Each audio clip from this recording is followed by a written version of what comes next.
I've been buying rings like I'm Kobe. I be in and out of arenas like I'm Scottie Pippen.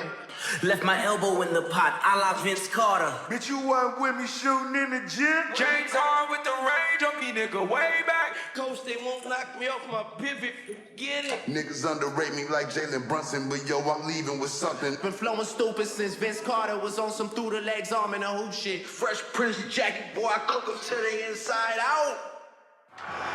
Ladies and gentlemen, if you don't know, now you do. Yes, sir. We are back. Round of applause for yourselves. This is your guy, Marcellus Ease. And of course, we're going to be cooking up with the topics for today. The association we all love is definitely cooking up. And as usual, the storylines never end. And with that said, we're seeing a certain tier of NBA stars not being able to find their value in the open market this season. The Trae Youngs, the Ja Morants, even Anthony Davis. The realities of this new CBA is putting players in compromising positions regardless of their resume. And speaking of compromising positions, what is going on with American youth basketball? As former Golden State Warrior, two-time champion David West gives great insight into the circus that's going on that is preventing American-born players from getting to the very top. It's been well over 8 NBA seasons since we've seen an American star win the MVP. Speaking of MVPs, Shaquille O'Neal had a nice sit down with Carmelo Anthony and they discussed his past issues with Phill Jackson. The generational divide was on full display between the two former NBA players.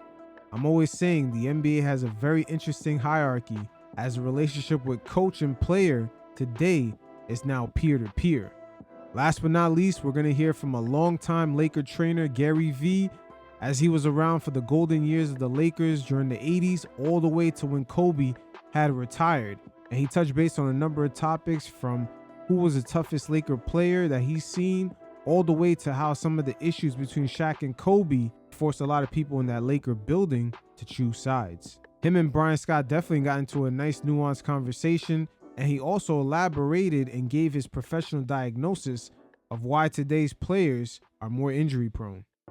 All right, so this is going to be interesting right here as we're going to get into a mixed bag about Ja Morant, Anthony Davis, and Trae Young, how this all correlates as this season is the first time NBA fans are seeing a turning point where some of your favorite stars that are not on that LeBron, Luka, Giannis level are struggling to get their value in the open market, whether that be through free agency or them just getting traded.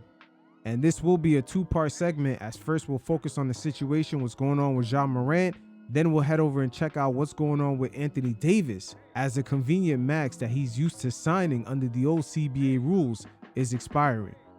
But kicking it off with Ja Morant, once again, this new CBA is putting a lot of stars in compromising positions as we see the Memphis Grizzlies kind of look at the open market and it's looking bleak to what they could actually get back for him. Teams are nervous about hitting that second apron as Ja Morant is on a rookie max deal for about $40 million a year. Teams are not only looking at his lack of availability in the past couple of seasons, but also he's having a career low season, shooting 40% from the field and 20% from three. Again, it's a real tough market out there. We've seen Trae Young pretty much get salary dumped and also making some legendary playoff runs with the Hawks.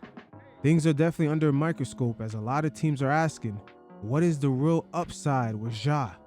We as NBA fans this season are seeing for the first time the internal war that the players are eventually going to have with the owners because they did get finessed with this new CBA. Not only is it hard to move certain players, we're also seeing franchises at the same time devalue their own stars. All of a sudden, there was rumors of Trae Young being difficult to play with coming out of Atlanta right before he was traded, and the same thing is happening right here with Ja Morant. There's all of a sudden footage of him pregame arguing with teammates, while at the same time, there's also other NBA players somewhat coming to his defense. Desmond Bane recently had made comments how everyone in Memphis really misses Taylor Jenkins, and also Dylan Brooks about the too quick of a transitional change within the Grizzlies organization. When you look at this Grizzlies team, there's 2 guys on it that you played with, and obviously there's a big transition. Is that weird to look at the team now and be like, everybody except for a couple of guys is gone? You know, there's still I play with Ja Jaren, Asante, John Caronchar, Bradley Clark. It's still the same. I just think they move too fast. Especially when I was there, when Dez was there, Steve was there. Then they moved too fast, trying to be reinventive too fast, and kind of biting in the butt a little bit. And now they gotta work. Play, you gotta be willing to, as communication, like have trust in the players and to play hard for you. And I think that's not what I see there out there. Now, Dillon Brooks is speaking as a person that was labeled the scapegoat for when Memphis had issues when he eventually left and wasn't re-signed. We also seen him go to Houston, where he changed the culture over there, and now he's in Phoenix and he's doing the same. So we got to re-examine what exactly is going on over there in Memphis, as they really never had a culture to begin with. Because in the short years with Ja Morant popping off over there with Desmond Bane and Dillon Brooks, they kind of set the culture and tone. But once again, there's a lot of players coming to the aid of Ja Morant. This is a completely different media landscape. A lot of former and current players have voices, and Austin Rivers right here kind of points at a few realities of what's going on with the players today. Stars are seeing more expendable the more years go by, especially with the Luka Doncic trade. And also at the same time, there is a more globalized talent pool coming into the league. So the drafts right now, there's a lot of gems in them late first rounds and even second rounds. Matter of fact, you can make the case, even if guys go undrafted, their earning potential is still high. As we see Austin Reeves this season, he has a potential to sign over $100 million contract. Guys like Fred VanVleet also went undrafted. He signed a $100 million contract. And same thing for good old Jimmy Butler. So the Jalen Brunsons coming out of the second round, Jokic coming out of the second round, those kind of stories are looking like they're going to be more and more common. But again, what exactly does that mean for today's current stars? Look at LaMelo Ball in Charlotte. He has a few nice wing players that are making a name for themselves right now. So the Hornets might be itching to pull that trigger to perhaps move on. The same thing played out for Trae Young. With him being injured, we've seen the rise of Jalen Johnson, a player that made it comfortable enough for the Hawks to move off their star, in which in his rookie season, he had to go to the G League and spend at least a year or two down there developing. So once again, it's not going to be uncommon for guys to get drafted in the second round, late first round, or even go undrafted and work their way up into the league.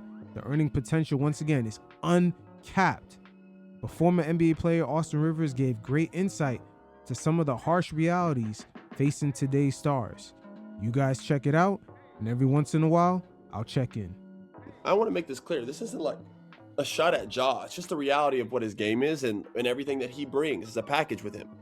We saw this similar just with Trae. Like, Trae's a really good player. He's put up numbers for years. His value wasn't as high as what people thought it was. Look at the trade that they got back from. They got C.J. McCollum and Kisper with no picks for a six-time All-Star. It makes like damn near no sense, but that just tells you Atlanta was putting his name out there and teams are like, eh. See, teams were like, because of the second apron. That salary plus the influx of global talent coming into the league. It's not just the American players. There's a lot of gems in these drafts. And the same thing goes for Ja Morant and Memphis Grizzlies. They have a few other players that are going to be on the rise. It's kind of crazy how the league is moving so fast. Me, myself, I remember just a couple seasons ago, I was in Madison Square Garden excited to see Ja Morant. And now that Memphis Grizzlies team that we all remember with the little bop and the dancing before they started the games, that shit is like a relic. Because like a Drew Holiday can come off the bench. Drew Holiday can play the 1, the 2, the 3, the 4, the 5. He play whatever the you want to play. He's like Caruso. You just put him out there, right? Obviously, Caruso's nowhere near Drew Holiday, but you get what I'm saying. These guys have adaptive roles, zero ego, and are pretty much another coach in the locker room. Teams love these guys. Not to say that people hate Ja. Ja ain't go to no team and coming off the bench and being okay with coming off the bench. Ja's not okay with not having his ball in his hands. He has to have the ball in his hands, because otherwise he can't be Ja. He's not a sharp shooter. And that's another issue right there. Many teams today have evolved even further into the 5-out spacing, as they have a multitude of players who can make decisions and just generate offense. So having a ball dominant point guard is somewhat makes it easier for defensive assignment, as there's so many 6'7", 6'8" guys who can guard multiple positions. Again, this whole situation is multi-layered. It's the talent coming in, the archetypes of those talents coming in, the cost of stars being too high, especially with these second apron rules and just this new CBA being so restrictive. And then also with that new talent coming in, you want to utilize some of these guys. Look at Jalen Johnson. The Hawks almost fucking wasted that talent. So he has to have the ball in his hands. All of these little dots, again, make it more complicated to move a man. Now, Trae can shoot, but Trae needs the ball in his hands. Trae's a very ball-dominant point guard. In fact, he's one of the most ball-dominant point guards we've seen in the modern-day game, him and Luka. So even though he's very good and he puts up numbers and he has all these accolades, again, respect to Trae, big fan of his game, he's hard to move. He also is a liability on defense. Hey, that sounds like LaMelo Ball. Not only he's hard to move, he's stunting guys like Brandon Miller and Knipple. This era might end up being a revolving door of just high-level talent and guys being judged a lot quicker. I believe Paolo Banchero down in Orlando is going to have his day of reckoning a lot quicker than he thinks, especially with that new extension. Teams are much more eager to see the proof of concept. Some of these things, teams are just like, I don't know. So you saw that trade happen with the Wizards. That was the first domino for me, or like I should say, light bulb in my head went off like, oh wow, some of these guys' values aren't as high as what people think they are. And I don't think it's just Ja, and I don't think it's just Trae.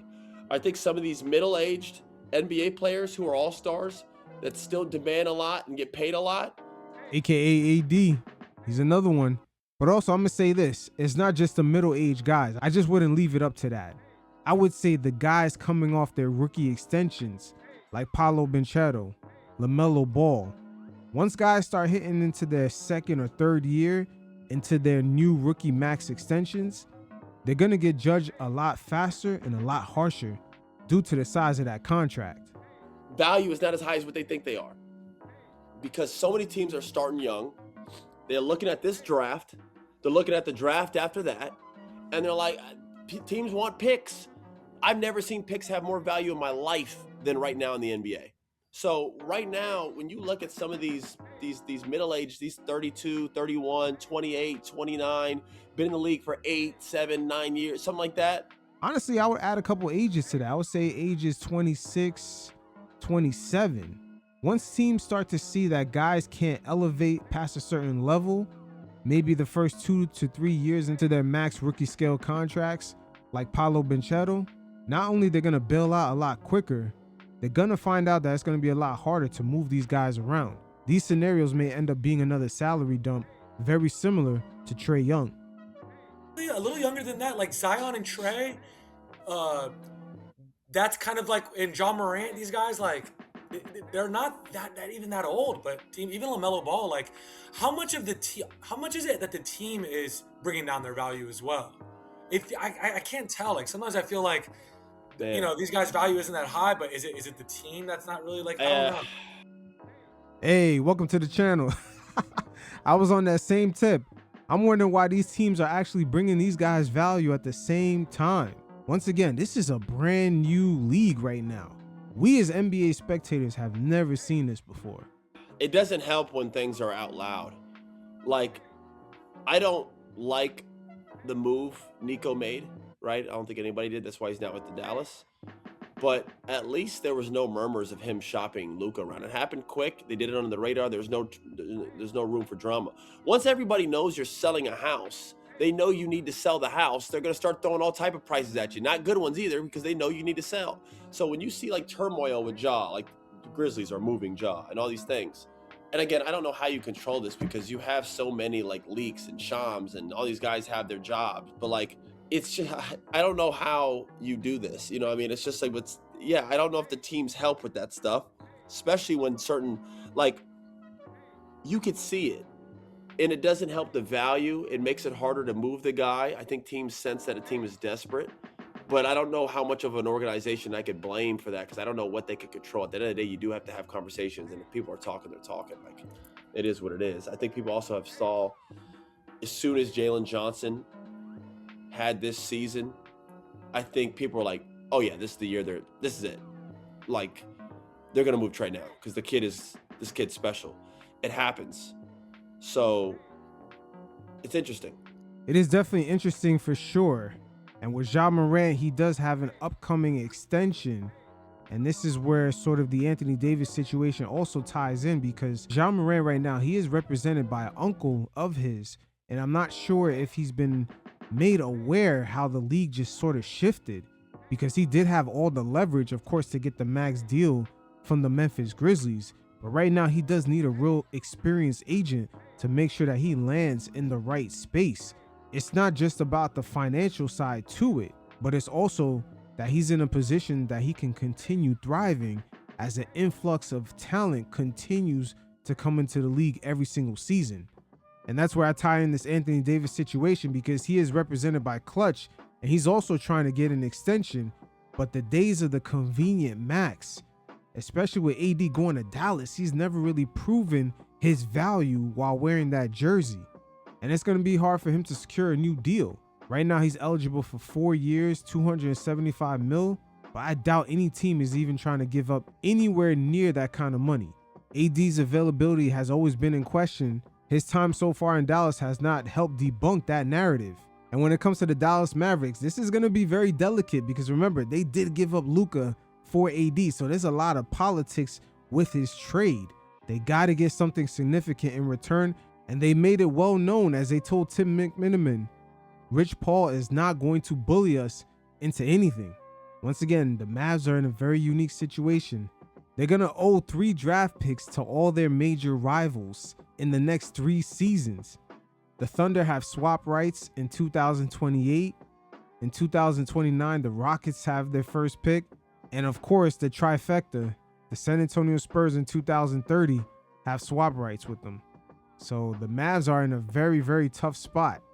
But a few former Dallas Maverick players, Theo Penson and Raymond Felton, had a few interesting things to say about this situation. You guys check it out, and every once in a while, I'll check in. The Mavs will not be bullied into an AD trade. Because, you know, Rich Paul does make it happen when his clients want out. But I hear what they's talking about. For sure.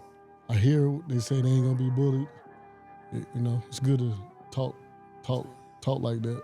But let's be honest with that man got a lot of big time assets and big time players that you gonna want to have a sit down with when free agency time come with these players. So one thing that Rich do have is leverage. It's LeBron James. But even with that, he still have leverage. Hey, Raymond, you think Patrick Dumont knows that? He didn't seem well aware of how big of an impact Luka was to be traded away from his team. But once again, there's a lot of politics here, because the Mavs don't want to just salary dump AD. It'll make their initial reasoning for getting rid of Luka not make any sense. This is the first time where we're seeing almost a reverse Uno card when it comes to the second apron rules, where the owners now don't have the gun. It's the players. When you got leverage, you can poke your chest out a little bit more than others. You can flex your chest a little bit. You know, so I hear what the Mavericks are saying, and that's cute. It's cute that you're not gonna be bullied. Are you saying it's sweet? Yeah, I'm just being honest. You know, Rich is Rich had the league by. It had the league in his hands. It might be a little. It might be starting. He has the league in his hands. It might start. The grip might be loosening a little bit now. Yeah, but he has it right now. He still got it. Right now, he still got it. I don't know. I don't know if Mark would be bullied though. I don't. It's not about being bullied though. It's about having to sit down and having respect and saying, look, Mark, like I have a lot of young players that could possibly come to Dallas. Dallas is a great city. People love to come to Dallas. It's a lot of people that live out here. Let's make after they get done with ball. Beautiful city. Beautiful place to come and live. Beautiful place to have your family. Beautiful place to play. Fans are here great. No state income tax. Love the fans here. But when you come to business, sometimes you got to flex that. Hey, look, man, I got LeBron James. Well, at the same time, I would say it like this. I would say it like this. It's the same thing with the Giannis shit. Dallas don't got to do it. They don't. They don't have to do it. You know what I'm saying? Because at the end of the day, if you really look at it, Dallas can go in this. All right, let's just get some good young players. So get a pick or some shit, and we could come back with Kyrie, Coop, AD. Correct. You see what I'm saying? Like, Rich, we don't have to do this shit. Exactly. My man Theo's right on it. They don't really have to trade AD. He's locked in for a few more years. Matter of fact, he has until the 2028 season to exercise his player option, because there is no other team that's going to pay him $62 million at the age of 35. It has to be the right trade. Mm-hmm. You can want to go with it, fuck you want, but like, why the hell? Like, if somebody was like, yeah, I want to give you CJ McCollum, no offense to CJ McCollum, but something that doesn't make sense for the Dallas Mavericks just to help someone else. No, Dallas has to do this right. Mm-hmm. I agree with that. Dallas can't afford to just trade AD for nothing.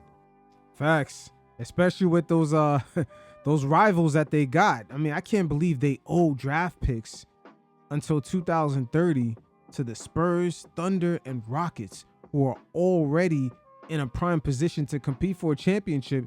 Even right now, it looks like a lot of NBA teams today, it's like the rich are getting richer. OKC is coming off a championship with so many first-round draft picks still left.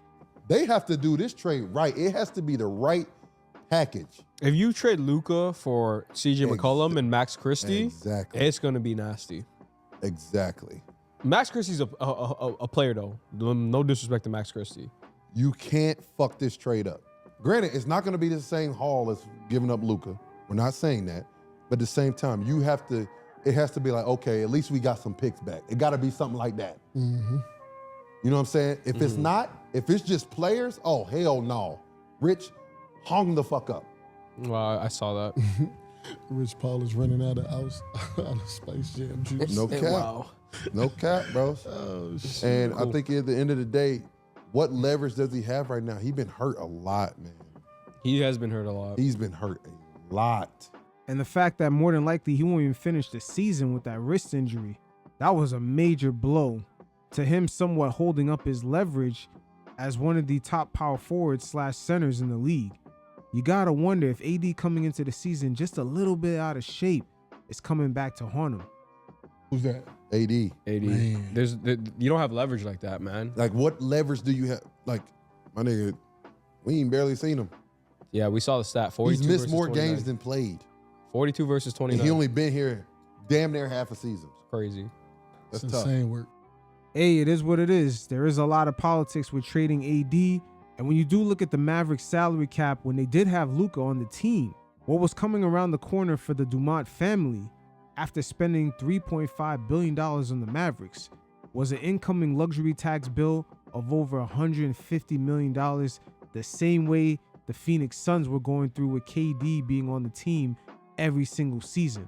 Whether they win or lose, the Dumont family was looking at not only paying Luka a large contract, but that large contract putting them into the tax every single season. And I'll link the video in the description below, as I did discuss these scenarios with the Mavericks, as I do believe the Dumont family was trying to avoid this, as they fully did not trust Luka with the keys to the franchise. But it is what it is. There's a lot of moving parts in today's NBA. We're seeing stars being devalued, guys who were just almost the face of the league just a couple of seasons ago. I mean, Ja Morant was doing his thing. He was an instant social media darling, especially with the kids, a demographic the NBA has been struggling to reach in the past couple of seasons. And now him, LaMelo Ball, Trae Young, Anthony Davis, they've been made available for trade, and virtually most of the league is just crickets right now. So when it comes to American basketball players versus the world, I tell you what, them algorithms have been cooking up as of late, as we're vastly approaching the All-Star game, and there's been a lot of talk about how youth sports in the United States has been taken over by a lot of grown adults who are really in the business of making money off the kids. The NBA for quite some time has not produced an American-born MVP player since James Harden in the 2017-2018 season. And that's why, in a way, Adam Silver has played into that narrative going into the All-Star game, just making it the world versus the American players. And we can't be mad at it. The All-Star game, at the end of the day, it is a money grab. And they're trying to set it up as a major event so they could put it on streaming, the same way it's set up with the Emirates Cup and Amazon. But once again, the algorithms on the timeline have been cooking up, as Steve Nash had made comments of what's impacting the American-born kids at a development level, with all the monetization that's being done with the adults inside of that ecosystem. But former two-time NBA champion David West with the Golden State Warriors had revealed the truth of what is affecting the American-born player at a youth level and why that has resulted in the NBA only having international MVPs in the last 8 seasons. This is definitely multi-layered, and David West, he got into a bag with this one. You guys check it out, and every once in a while, I'll check in. Hey, I'm out here on my walk this morning, and I just want to chime in on this this whole topic about the American developmental system, and I got a different look at it. Look, America is a top-down system, right? We look at things from the top down. So the reason why it's a debate is because we're looking at the top, and we don't see any American-born players at the very top of the game, right? SGA is probably going to win the MVP again. It is what it is, right? So it's another year where people are just going to talk about, man, what's wrong with the American basketball player? The American basketball player as a group is good, but we are unable to produce that absolute top-end talent right now, and especially, NBA level talent, because of a couple issues. Now, it's not AAU. AAU is an organization, AAU is not the grassroots system. So the grassroots system is what we're talking about. And so what is the issue in the grassroots system? I put it to you like this. When we were coming through, right, we were learning and being coached by men who had accomplished things. We were being coached by people who had jobs and people who had families and people who had wives and children and owned homes and, were running businesses, whatever they were. These men had achieved certain levels of success, and they were able to pass that on to us in the form of this idea that it's a grind, right? It's a grind to do this. Now, the majority of the people in this, and there are some good guys in it, but the majority of these dudes are hustlers, bro. And the sport has gone from grind mode to hustle mode. And so kids learn how to play down, they learn how to cheat and steal and hustle to get into events where they don't have to pay, and then you got all these event coordinators trying to make money. People weren't trying to make money off of grassroots basketball when I was coming through, right? It was about literally helping young people and developing young people in the game. And somehow or somewhere, this whole hustle type of idea came in. So you're dealing with all these shoulda, coulda, woulda ass type people in the sport. And you got to wonder, with all that hustle mentality is coming in at the youth level, is there a correlation with people seeing NBA players about to sign 4 to 5 year contracts for $400 million plus? And this is only the beginning. Jason Tatum, Luka, those guys are really the first ones in line to be set up by the time they're in their 13th to 15th year, if they make it that far. They've made well over $1 billion in just NBA contracts. With information like that out there in the ecosystem, and also NIL, that's only adding fuel to the fire. All of these dudes that have not been successful in their lives are now using youth sports, in particular basketball, to try to come up, to try to make it, to try to figure out a way to hustle this kid and hustle that kid, and I'm gonna trade this kid for that kid, and it's messed up the kids. It's messed up the top end of the product. Let's just be honest. So now you're dealing with a lot of people and a lot of kids that they don't know how to grind. So when they get to the point where they need to know how to be coached, they need to know how to listen, they need to know how to deal with somebody getting on them and coaching them hard and criticizing them in a constructive way, they can't take it and they fold. I tell parents all the time, if you got a top 100, top 150 kid, and people are promising you and telling you this and telling you that, you go spend a couple days out at the summer league. Walk around that hotel 7 o'clock, 8 o'clock at night and see the kid that was supposed to be the number 5 pick, supposed to be the number 1 pick, sad face because it might be the end of the road. He's 21, 22 years old. But again, he was never taught how to grind, never taught how to deal with setbacks, never knew what it felt like to be overlooked. He just been handed everything. This is what Iggy was talking about the other day. You know, a player that actually comes into mind with this exact scenario is Cam Reddish. He was playing for a team, I believe, in Lithuania, and he actually left the team. So he was overlooked not only in the draft, falling number 10, but he was also overlooked while he was on the Knicks. And eventually he didn't really secure a starting role with the Portland Trailblazers as well as the LA Lakers.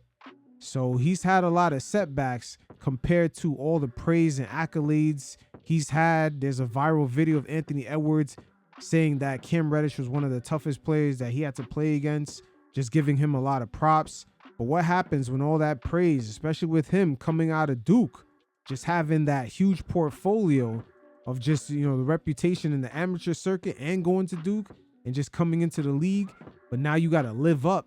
What happens when you get overlooked? And we've seen him pretty much call it quits after just being overseas for just a few months. Compare that to a guy like Jalen Johnson off the Atlanta Hawks, who came into the league and had to go through development in the G League and worked his way up into being not only in a starting role, but now where the franchise has enough trust in him to get rid of a guy like Trae Young. These kids are just handed stuff and given everything. Never have to figure it out on their own. Never have to deal with that uncomfortable moment where, nah, bro, you're going to the bench and you're going to figure out how to make something of yourself off the bench. You're going to figure out how to make something of yourself, you know, simply by how hard you work. They don't got that. So when you look at the top end of the sport, we're not producing that level kid because of this type of environment. Our kids don't know how to listen, right? I think I was talking to Sam Mitchell one time. Sam was talking about this. Like, yo, like, you can have all the information, kid will know you got information, but if he doesn't have the skill to listen, it don't matter. Now that actually just might be the cell phone. When you look at apps like TikTok, that's like ADD on steroids. So in today's times, the ability to lock in and focus, especially for a young player, that shit is a skill in itself. And our kids don't know how to listen. They don't know how to grind. They are being taught how to hustle. And you're being taught how to hustle by these underdeveloped ass men that are all through grassroots basketball. Basketball is a recreational sport. So every Tom, Dick, and Harry thinks they know basketball. Everybody out here got an idea about how basketball is supposed to be played and how it's supposed to be addressed. And that's why we're not producing the top end talent anymore. It is going to be God knows how many years before we get another MVP. Now, this actually may come quicker than we think, because with the NBA trying to form their own league in Europe, that is going to allow any top level talented kid in the United States to actually declare and go pro as young as age 12. A lot of these European teams have youth level teams, and the development systems within those organizations are going to help those guys to actually train properly so it could translate once they get into the NBA. And all these European club teams will have NBA affiliations. So scouts, coaches, they're really just a phone call away or even FaceTime. So this is one of the things that gets overlooked with the NBA branching out into Europe, because now they're going to have a way to sort of jump over the whole AAU and amateur circuit and just a bunch of adult agents for these kids and have a direct pipeline of just producing players properly. And it's going to be a beautiful thing for some of the top level talented kids, because over there it's not really based off of age of how guys level up. It's based off of their skill. It ended up playing out for Luka this exact way within that system. And I'm somebody that coaches in grassroots. I'm committed to the young people. You know what I'm saying? I like the grind of it. It keeps me close to the game, but being able to make my own schedule because I've been successful in my life. But we're not learning from those types of people anymore. We're not learning from men who have families. We're learning from motherfuckers who are literally trying to make $1 off of these kids. They're trying to figure out a way, if I could take this kid and put him here and then do this with this kid, I can make me a couple dollars. And it undercuts the kid's value in the long run, because the kid is not learning the things that he's going to need when he runs into that dude, just like what happened last night in that Stanford game. You run into a dude that's ranked 200 and something in the country, and all you can see how mad and how angry he was. He'd been overlooked and counted out. And he had his moment last night. He was the best player on the floor by a mile, and he was ranked 200 and something in the country. And why? Because some dude who's sitting up somewhere on a computer says this kid is the number 200 and something player in the country. And also that person on the computer is selling that list. That's another thing. He either works for a company that sells that list or they create the list themselves, and that shit is for sale. And who knows, it might be pay for play. And people believe this shit. And I tell parents, yo, use that stuff as motivation, yo. Don't be fighting for your kid to get ranked. Use it as motivation. Because most of the dudes that's doing all the rankings and doing all this other, these dudes don't know basketball. Basketball is simply a hustle. And that's the problem with the sport. It's a hustle. It's not a grind. Football is a grind. Baseball is a grind. You have to be technically sound in those sports to continue.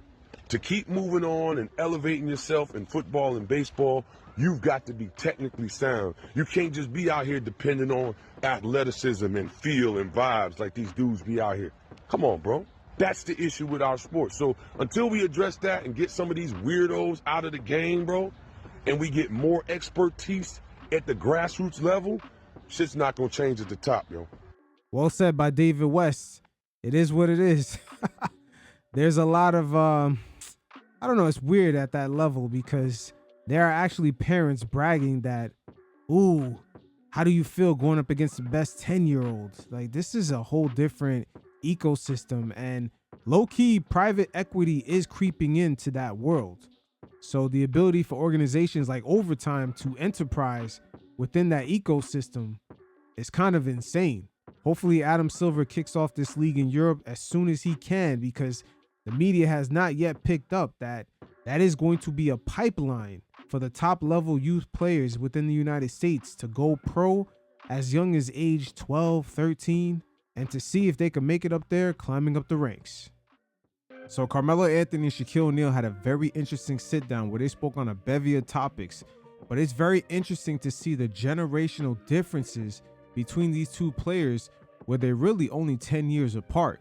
And within that time span, the NBA as well as the players were going through a transition in which the hierarchy was changing from the head coaches having all the power, sort of in a top-down military kind of format like the San Antonio Spurs, to eventually the star players having more power than the head coaches. And as we see it play out today, coaches speak to the players sort of like a peer that's working together.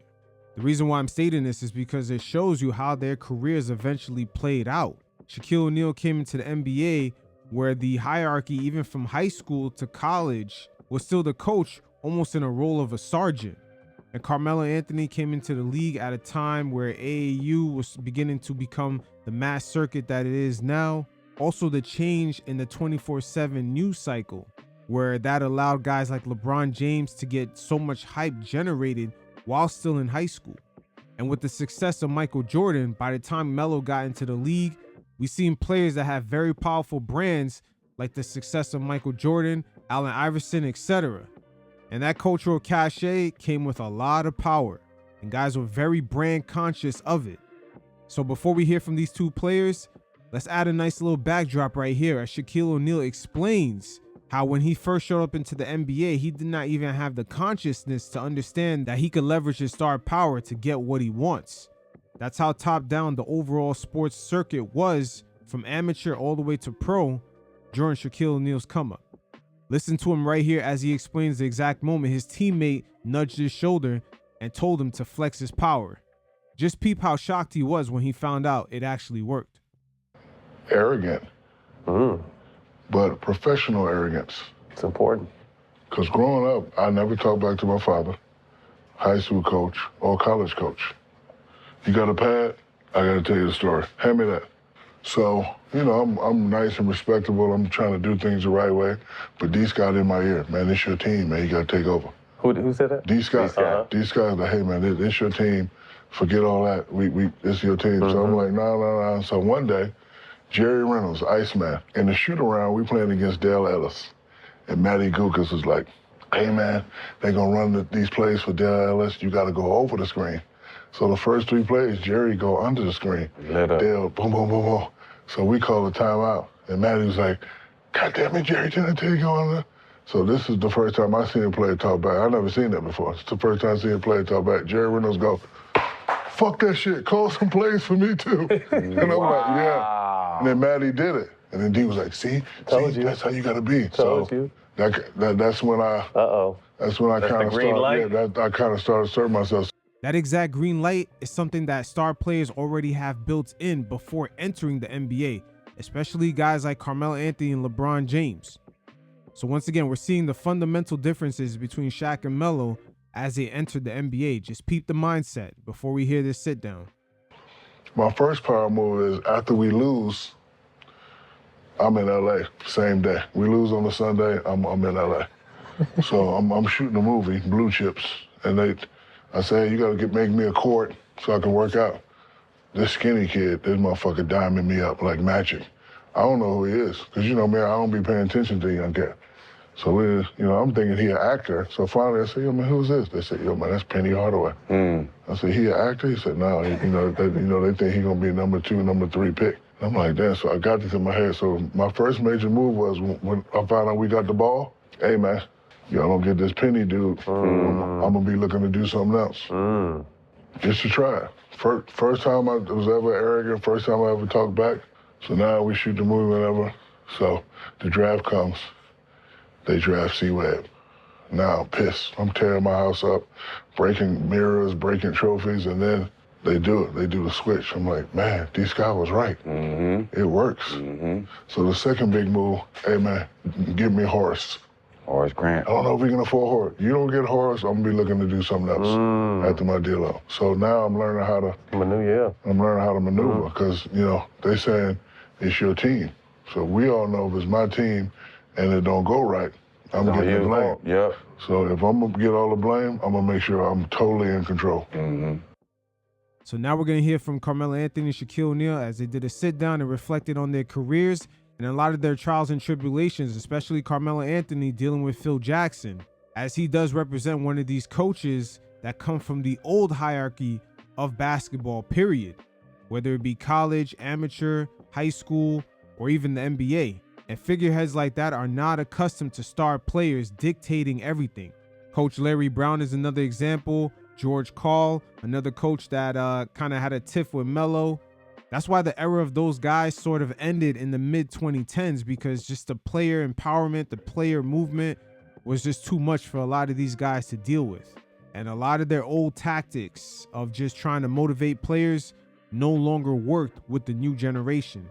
And Melo really was kind of ahead of his time, because the way the players kind of interact and their expectations of their kind of peer-to-peer relationship with their head coaches was exactly what Melo was looking for in his time during the NBA. But you guys check it out, and every once in a while, I'll check in.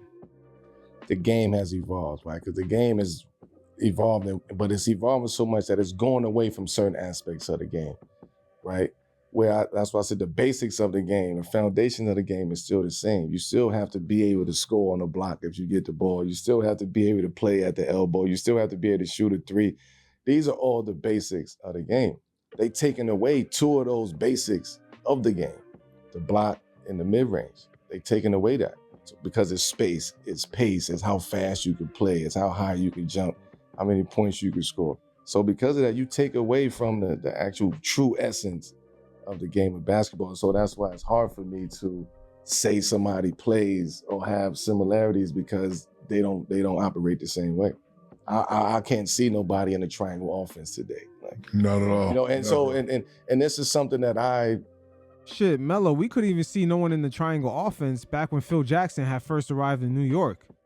I don't want to say it was outdated, but Phil Jackson at the time, he had to utilize the kind of style of players that the last few NBA drafts had produced.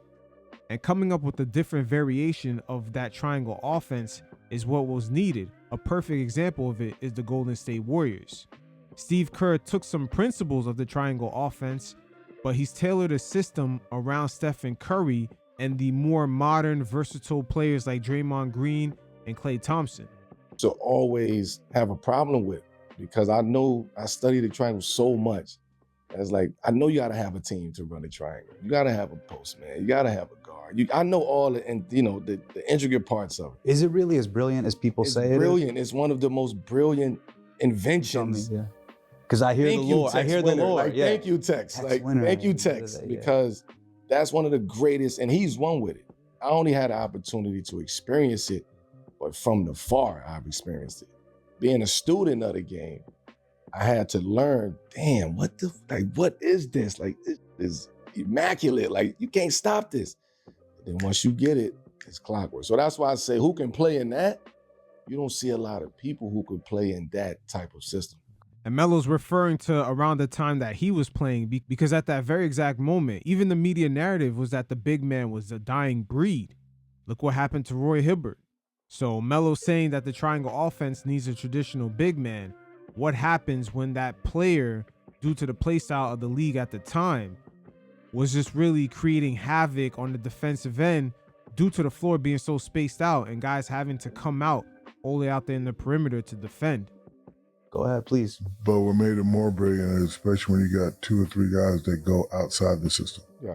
Because when you talk about the triangle and everybody's scouting the triangle, they'll say, okay, he's going to do this, he's going to do that, he can do that. But then when you got a guy like me, like, for example, when the ball goes to the corner, I'm supposed to go out for the pick and roll. But I would say, no, I'm going to repost. Yeah, that's a repost. You know what I'm saying? It's a repost. I throw it out and I bunch it back 3 feet and then I go. So other guys like, Will Purdue, when they throw it out, the guy cuts off, then they go set the pick and roll for Mike. And then you guys got like Kobe and Mike at the top of the key saying move, and then you go to work. Yeah. So that's what really, really got us. And Shaq right there, when he's saying that Michael Jordan told guys to move, he was able to take advantage of the illegal defense at the time. So sometimes great players in isolation, they were able to cook a lot different back then. Zone defense was illegal in the Michael Jordan, Phil Jackson days. Do you feel like that style of play will ever make a comeback, so to say? No, never. It's too, for one, it's too tedious, right? You have to teach it. You have to teach every aspect of it. And then everybody has to be on one accord. And it's like you string everybody to move at the same time. One false move could be a turnover. One false move, you're out of position. The wrong space, you're out of. If you 1 foot over, you could be out of. Like, it's very precise like that. So I just don't see anybody willing to take that chance today and implement that system. You see it though, San Antonio. Well, you used to see it with San Antonio, Golden State. They still have triangle principles with Golden State. And now Melo's going to talk about his relationship with Phil Jackson. This is where everything I stated before kind of comes full circle. Phil comes from that era of basketball where the coach is a sergeant. So sometimes shit talking is part of the motivation. He did it to Michael Jordan. He did it to Kobe. But by the time he came into New York, it was a different NBA. The player empowerment movement was at its height. Stars like Carmelo Anthony looked at their coaches as well as even the team president as peers. And him, as well as the new generation of players, took that shit talking in front of the media not as motivation and interpreted it a lot different. Even though Phil Jackson was old and outdated, some of the things he was saying at Melo was an observation because Melo branded himself as a guy that wanted to compete for championships. And eventually down the line, some of those things did come back to haunt Melo, as even the Oklahoma City Thunder traded him away just to save money.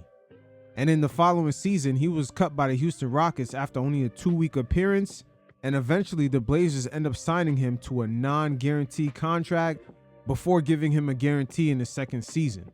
So when that whole Carmelo Anthony, Phil Jackson sort of media beef, both sides had valid points that the other could have really took into consideration. When you have stories, then you have truth, you ain't in no rush to get to the truth. He had stories. I have the truth. I've never spoken on it. I've never said anything to nobody. I took the shots. Whatever came with it. I hated your coach. Who? He George talking Karl. about Phil. Yeah. Oh, I'm talking about Coach Karl. Oh, he talking about Phil. Yeah. And my thing about that, and this is why I say, let me close this. Hold on, you and Phil had beef? I never knew that. Phil got beef. I ain't got no. Okay. Yeah. He's actually. I like Phil. I hated Coach Karl. Now notice right there, Shaq said, I liked Phil. That's because Shaq was used to his style of coaching. That's what he experienced not only in his come up, but in his first few years in the league. And also, Shaq grew up with a military father, so he was used to certain tactics when it came to motivation.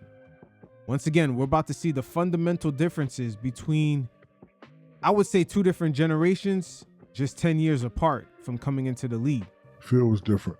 Well, I wanted to ask you philosophically how you feel about this, because as a fan, I would see what's happening with you guys. Then he would drop a book telling a story about you. Let me get a difference. I would have a different perspective, right? If I was sitting in his seat, right? In the seat of Phill was my coach.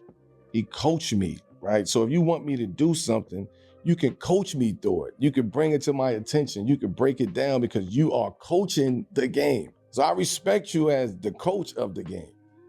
You the president of the team, talking about the team. Right. And if you talk about the team and the team is not good, then who does the bullets go to? The guy who wears a white hat on the team. Right. Because it's an easier scapegoat to point me out than it is to just say and man up and say, you know what? My tenure here wasn't great at all. I had a up tenure. I should have came down there and coached. That was my only thing. Now, Melo, that was never going to happen. I believe Phill Jackson understood the Knicks didn't necessarily have the amount of years to actually build up in kind of real equity with him being the team president. And also, the Phill Jackson hiring almost looked like a political move by James Dolan, because fans literally around that same time were standing around MSG protesting the team. Who knows? Maybe Phill never really wanted the job, and this was pretty much just a position where the team could overall save face. And there's plenty of stories out there of the non-seriousness Phill Jackson had when it came to being the team president. Just falling asleep, being too stuck on certain player archetypes, and just overlooking a lot of players in the draft. It was definitely a hiring mistake by James Dolan, and sometimes to find the right people to hire is a tough task. Look at Dolan now. He looks a lot comfortable because he has the right personnel running the team. He almost looks like a new man in a way. He's smiling a lot more, and it's not just because they're winning. It's almost in a way that he gave his keys to the Ferrari to a friend. He sleeps comfortable at night knowing that his friend is going to bring it back in one piece. So to close the, I brought it back full circle. Like, look, I had 2 conversations with you ever in 5 years. Once again, that right there shows you how lack of seriousness Phill Jackson had when he had that roll up in the MSG. My man Phill looked like he came inside the building more concerned about what was everyone gonna have for lunch. God damn, you talked to Melo 5 times in 6 years? What the hell? We had no chance to win anything. Yeah, it's a very strange power dynamic. How did you navigate? It's weird. It's a very strange thing to navigate. Yeah. If you was my coach, if you came down, and I think I said this back then, I said, listen, I would want nothing more than Phill Jackson to come out the front office. And he should coach this team. He should coach this team. You can't give Derek Fisher and throw him under the bus like that. You can't do that. And D. Fisher's my guy. Now he's my colleague, you know what I mean, right now. But you can't do that at that point in time. And I didn't look at it from that perspective. Very interesting and great take. When I first met Phill, and he coached me, so I didn't think of it like you said. So that was a great point right there. Because of his resume, I just shut up. Right there, you see the fundamental difference between the two? Shaq is used to that top-down order. Melo already knows his resume, but he's looking at him more of a peer. And today's generation of NBA players, they come into the league with that expectation. Just look at what JJ Redick is going through with the Lakers right now. How crazy that is to be at an airport and be like, damn, I didn't know you felt that way about me. My thing was, Carmelo knows the pressure of being great, but then people throw in your face you haven't won. Yeah. So out of all the superstars, I probably have the most sweeps out of all superstars. Right, I've been swept 5 times. So the pressure was adding up. So now when I said Phil's coming, I was like, I'm gonna just shut up and listen, because what I'm doing and all these other guys ain't working. But from day one, I know he was a psychological guy, because he used to do the same dumb my father made me do. Once again, you see how Shaq makes that correlation to his military father and Phill Jackson? A lot of the coaches from Phill Jackson's era did the same things. The Greg Popovich archetypes, the Larry Brown, George Karl, even Pat Riley down there in Miami used to play the same games. And nowadays he's actually kind of wheeling things back a little bit due to the fact that he's starting to hit a wall with today's players, understanding that that style of motivation has to be dialed back. So first time I get to his house, he opens the door. He said, hey, I need you to move that log to that island. And he shuts the door. And I'm looking, it's a big log on the thing, and the island's over there. He wanted me to jump in the cold water with his son and swim, push the log to the thing. So I'm saying to myself, like, okay, my daddy used to do this. Hey, go outside and rake the leaves. And rake the neighbor's leaves, and rake the neighbor's leaves, and you got 2 hours to do it. Like I said, okay, so I did it. The water was cold, and I almost died when I jumped in that water. I had to take my clothes off. It was just my drawers and the tank top and freeze. But I did it, and then we came in and we had a talk. He said, okay, you passed the first test. And he told me straight up, he said, if you would have gave me about moving that log, I wouldn't have coached you. Now, this is a beautiful point right here, because imagine if it was Melo in 2015, him going up there in Minnesota. I believe that's where Phil Jackson is at. He probably more than likely would not have done that. And Phil would have said, hell no, I'm not coaching this team.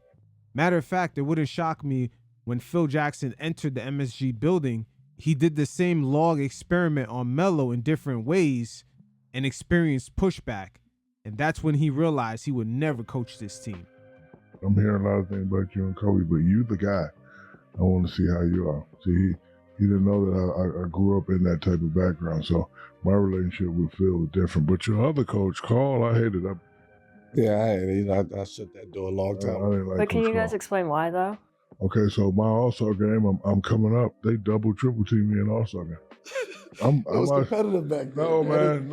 It was a different All-Star game back then. You don't double team people in the All-Star It was a game. different All-Star game. Man, it's so fascinating what triggers you. Bro, It's so interesting. Like, it's a very interesting. Get out my space. Yeah. No, because So interesting. during our regular season, we got to do our regular post and all that. All-Stars, like, 1 or 2 times, just let me in and out, to pull it. Like, Showtime. Yeah, showtime, what to do. And he double and triple team me. I got to pass the ball. I never did like him after that. And I didn't like how he treated you. I really didn't like that. Okay, so then what's your story? My story was... He's aired it out on the podcast. Yeah, but in a nutshell, right? My story is a young black basketball player coming from a very specific place, coming from the hood, getting to a Denver Nuggets organization, having to wear the white hat, being thrown the keys and telling, hey, go win me a championship at 19, 20 years old. Now notice right there, Melo said being thrown the keys. That's exactly what George Karl had an issue with. Him, Larry Brown, they hated the fact that organizations started tossing the keys at these young rookies coming in. That was a shift in the NBA. It wasn't like that before. I believe Kobe Bryant came into the league only 6 years before Melo, and he was purposely left on the bench. He had to earn that starting role, and that's just how the league was. Guys had to earn their starting role. So I'll shoot Melo some bail because George Karl was on the defense because of the whole Allen Iverson, Larry Brown situation. And Melo even spoke about the same thing playing out in the Olympic trials that he had with Larry Brown. He did not like a lot of his experiences with Allen Iverson in Philly, just him having the keys to the franchise. And he made an example of LeBron James, Amari Stoudemire, and Carmelo Anthony by basically suspending them for, I believe, a Team USA showcase in Jacksonville. But the league definitely was going through a shift, and a lot of head coaches were slowly being stripped away of their power, that sort of drill sergeant autonomy. And so that was part of it. Then now you get an older coach who is very traditional, my way or the highway, cut from a different coaching cloth. Hey, that right there, my way or the highway, is that drill sergeant autonomy right there. Coaches were being stripped of that very slowly ever since Allen Iverson came into the league, and it sort of jumped into a whole nother stratosphere by the time LeBron came into the NBA. Right, from Dean Smith, North Carolina, like he come from basketball royalty. But then now that knowledge and your personality just does not match. And you don't know how to relate to that young 19, 20-year-old black kid. That's that peer-to-peer relationship that we see today players have with coaches. In a way, unfortunate for Melo, I believe he was drafted too early. Had he been just 7 to 10 years younger, he would be a lot more comfortable in today's NBA landscape for the coach-player dynamic that he wanted. In Denver, Colorado. Yeah. Location matters for sure. I hope that Yeah. in a nutshell. Yeah. Without airing them out. So there you have it. 2 different players just 10 years apart, and it's a totally different interpretation of just the coach-player dynamic. And it even came down to the way each player interpreted the motivational approaches from their commander-in-chief. But hey, as the influx of money just keeps coming into the NBA, and the bags are just getting larger and larger and larger, the hierarchy among stars and certain personnel in the franchises are always going to get blurred. So this right here is going to be the ultimate Laker segment for those of you fellas that love the glory days of the 80s all the way to the Shaq and Kobe dynasty. As longtime Laker trainer for 32 years, and should I say 32 prime years of the Los Angeles Lakers, 1984 to 2016 when Kobe had retired, he's seen it all and dealt with all the personalities and the highs and lows of winning championships and losing in the finals. Gary Vitti had a nice sit down with Brian Scott where they reflected on these golden years. And again, we're going to get into a nice nuanced discussion here as Vitti dropped a lot of gems on some of the power dynamics that was going on internally with the Lakers, especially with Shaq and Kobe. Matter of fact, we're also going to hear from Shaquille O'Neal on some of those dynamics. He definitely seen a lot of different variations and eras of the NBA, and he further elaborated on why players of today get injured a lot more often than they used to. Again, this is a beautiful thing about this current media landscape. You get to hear from a lot of people on the inside, as there are now different mediums for voices to be heard. But you guys check it out, and every once in a while, I'll check in. Gary, let me ask this. Because you've been in this organization for 30 plus years. You done seen so many Laker players, Laker great players, Laker legends.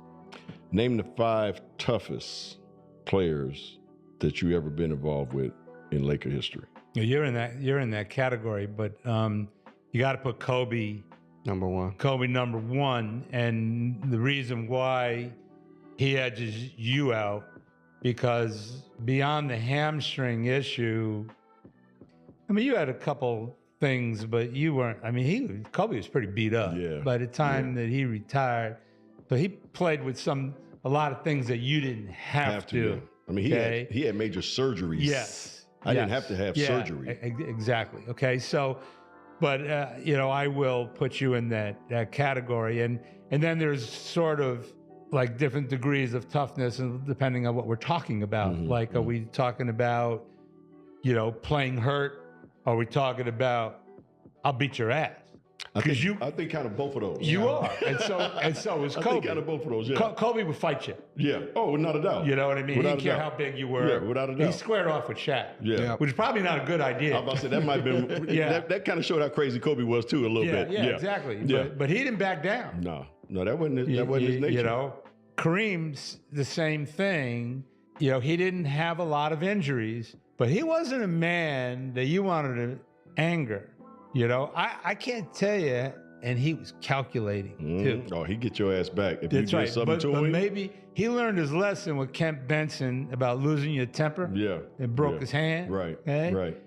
He was very calculating. I can't tell you how many players, including Mitch Kupchak in practice, ran down the court like this, holding their throat. Because while that skyhook was up here, this elbow was going right in your throat. Yes, sir. So if the officials weren't going to protect him, because he was like Shaq, he was fouled on every play. Yeah. But you can't call a foul. I mean, there's no flow to the game. You have to. So you got to figure out early on, okay, how are the officials going to call the game? Because it's not going to be called the same way all the time. Okay, it depends on who the official is and how the flow of the game. So you figure that out, and then if they're not going to protect you, then you have to protect yourself. Yeah. And so Kareem's in there. That's 3. That's 3. Okay. So Luke was only with us a year. And he was pretty much, his career was over at that point. Cool. Maurice Lucas. Maurice Lucas. Got you. But you probably got to put him, he wore a Laker jersey, and by reputation alone, I mean, he punched out Daryl Dawkins. Yeah, he whooped your ass. Yeah, he wasn't afraid of anybody. No, I mean, no. his nickname was the Enforcer. The Enforcer, yeah. Mm-hmm. Okay? And I tell you what, Shaq Yes. is mean. I mean, it's big and jolly and funny, and like, he was tough. I mean, You can only imagine with the amount of love and attention Kobe was getting. Shaq might have got a little jealous. he wasn't afraid of anybody. He played through pain. He played through a lot of pain. Yes, I mean, and I said this on his podcast, that not that he shouldn't have played with the things that he had. He made some bad decisions about, and he made some comments, that I'm sure today, with age and maturity, if he could go back and do it over, he wouldn't do it that way. Okay. But there's probably at least a couple of things that I should have made a bigger deal about publicly. Meaning, you can play with this, but I probably should have put it out there that, this man is playing hurt. We need to give him credit. I was part of the cause, okay? Because when you're with a team, and you know this better than anybody because we were family. Absolutely. And you and I still are. Absolutely. And all those other people pretty much still are. Yeah, absolutely. Okay? And that's what Pat created. Okay? And he had this term called peripheral opponents. He used to say there's 12 plus 2 plus 1. Yep. 12 players, 2 coaches, and me, the athletic trainer. We're the inner sanctum. Those are the 5 people that are on the floor and the 10 people that are on the bench. Everybody else is a peripheral opponent, and that includes your wife and your kids and all those other people. That's right. Because they're a distraction. If you walk in the locker room and you're putting your name on a will call, you're putting your wife's name on a will call envelope, you're distracted. Okay, because you're not thinking about the game. And I get it. It's maniacal. But I think a lot of us were like, I got it, Pat, because I'm crazy too. Yeah. You know what I mean?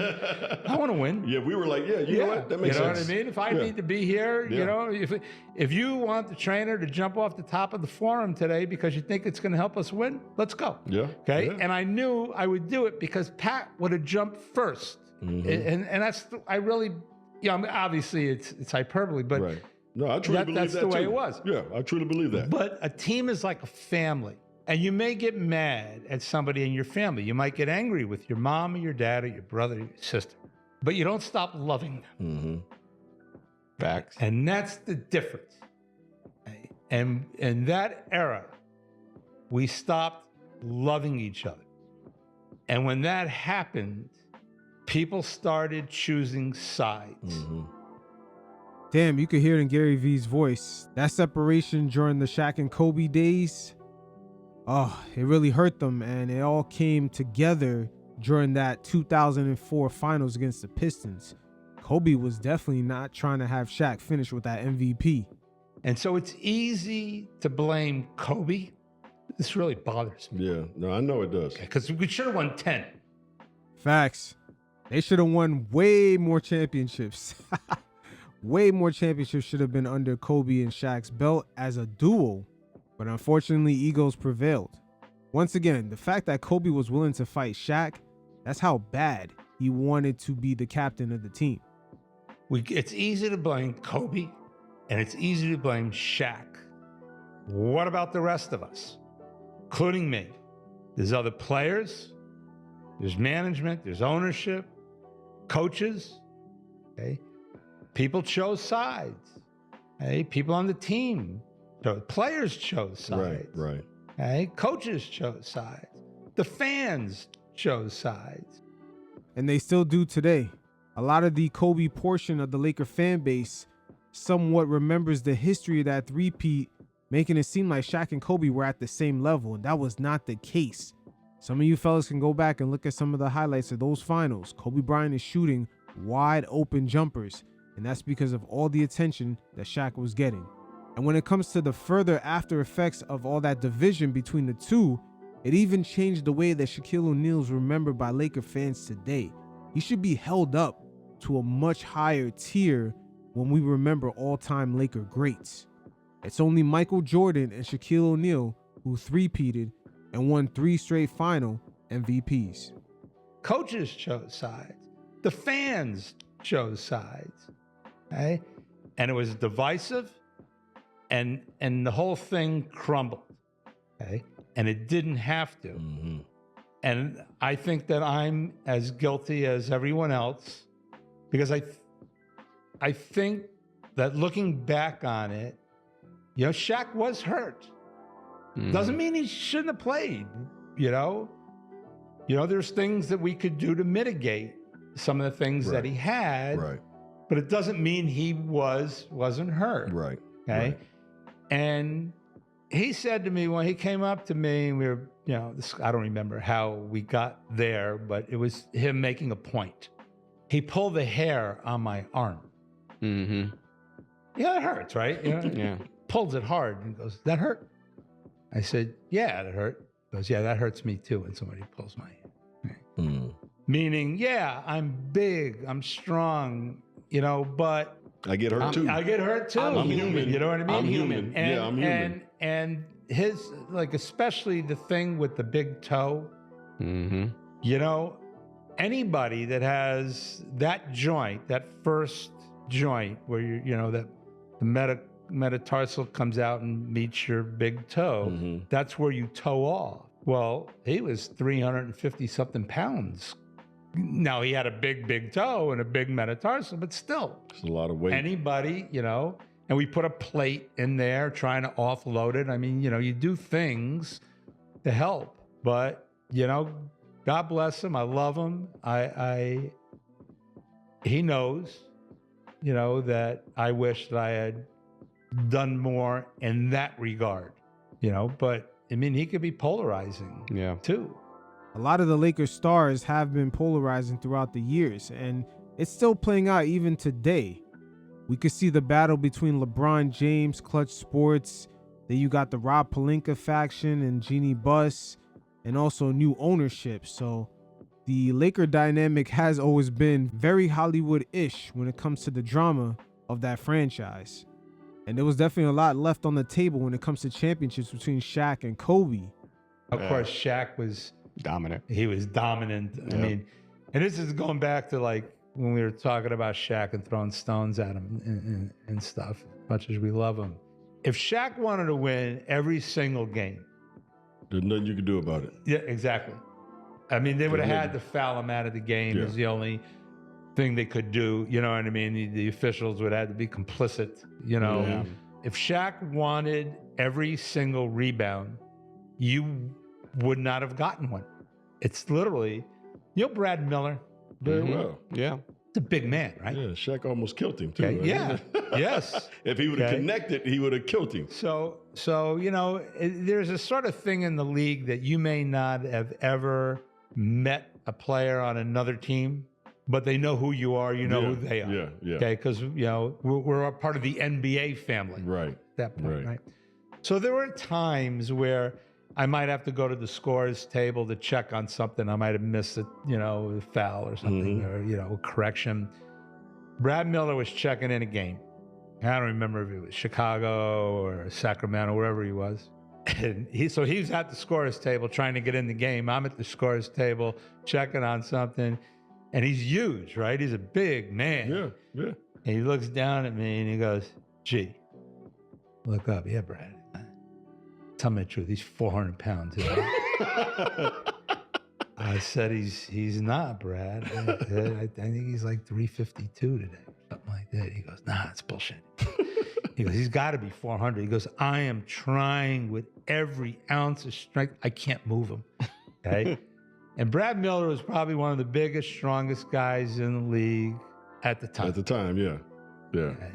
You know? And he couldn't move him. No, couldn't move him, couldn't budge him. You know? And I used to get and this is when sometimes every once in a while the athletic trainer takes off his athletic training hat and he steps into the basketball place, which is really no business for us. I mean, I don't know an X from an O, but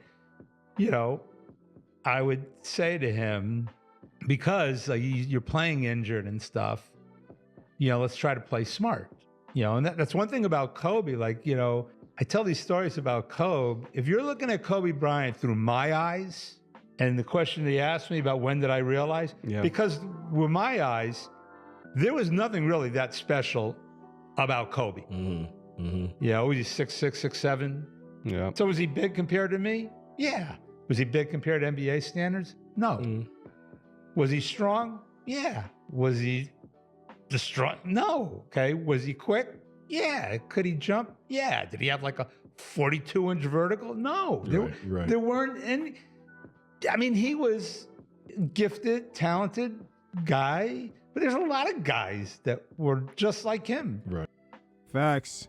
And that's another narrative that the Kobe fans do not want to acknowledge. He didn't have the hops of a Vince Carter. He didn't have the scoring ability of an Allen Iverson. He wasn't as fast or even have the hand size of a Michael Jordan.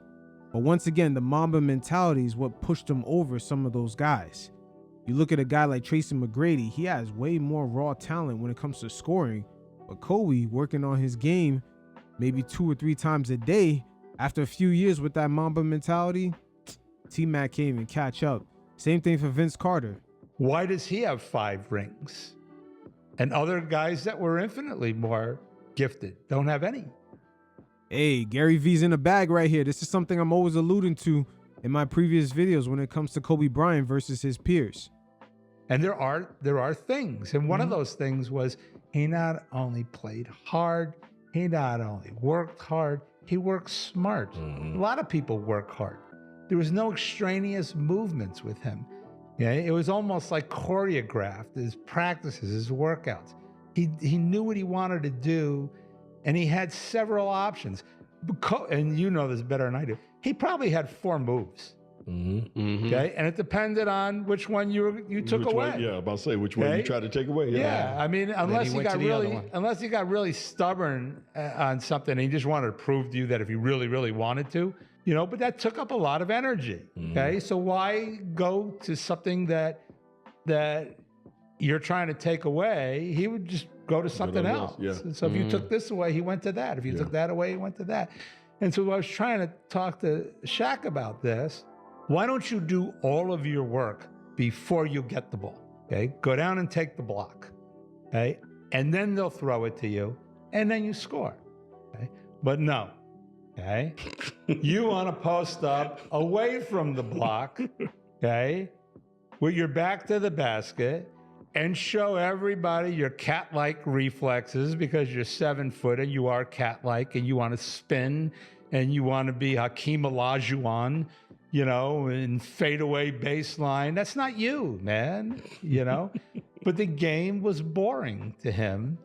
If he went down, took the block, he gave it to him, he turned around and easily put it scored. Up. It was too easy. Jump hook or dunked or drop step dunk. Or drop step, the spin move. He made the game harder than it needed to be, And it's one of the things about greatness, that really great. And this, I think, goes across the board for life in many ways. Okay? People that are really great at stuff make it look easy. It's not. Right. They make it look easy. Right. Okay? So you got some people that make easy things hard. Yeah. Okay? It doesn't have to be that hard, that's true. man. That's you know true. what I mean? That's true. And then you got people that make hard things look easy. You know what I mean? And most people that are somewhat successful, that's probably the best way to say it, are somewhere in between, right? Yeah. You know what I mean? You try to figure it out. And now just to hop on a quick side note before we hear back from Gary V, listen to Shaq speak on his issues with Kobe and a lot of the hazing and just the way Shaq's personality was, just him being kind of a class clown and Kobe being very serious. Those two worlds definitely collided. I hazed Kobe one time, and it's like the FBI came to my room the next morning. No way. Shit, it's like he off limits. I was like, what you mean he off limits? Like, he off limits. I said, what you mean? Like, bro, he off limits. That's how I was. That's how I wasn't Kobe, but I told him like Jerry don't West play with him. came That's my down, little Mitch brother. Cup Don't play with down, him. Magic brought his punk ass down there. Like, hey man, leave him alone. I was like, all right. I remember. And the only reason why I didn't mess with him because when I got to Orlando, Scott told me lift his bags. I said, I don't do that, bro. Right. He said, you a rookie? I said, no, I'm not a rookie. I'm Shaq. I ain't lifting no motherfucking bag. I said, hey, if you think about making me lift these motherfucking bags, you better get the motherfucking taste out your mouth. Or part two of my killing spree.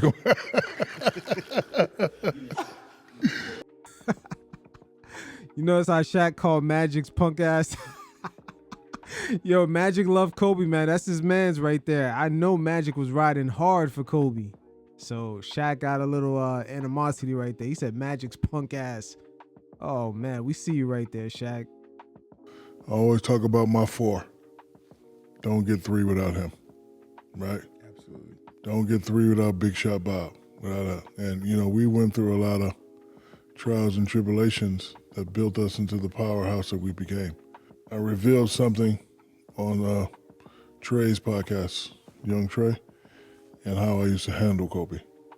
See, when I was there, it was mine. Everything was mine.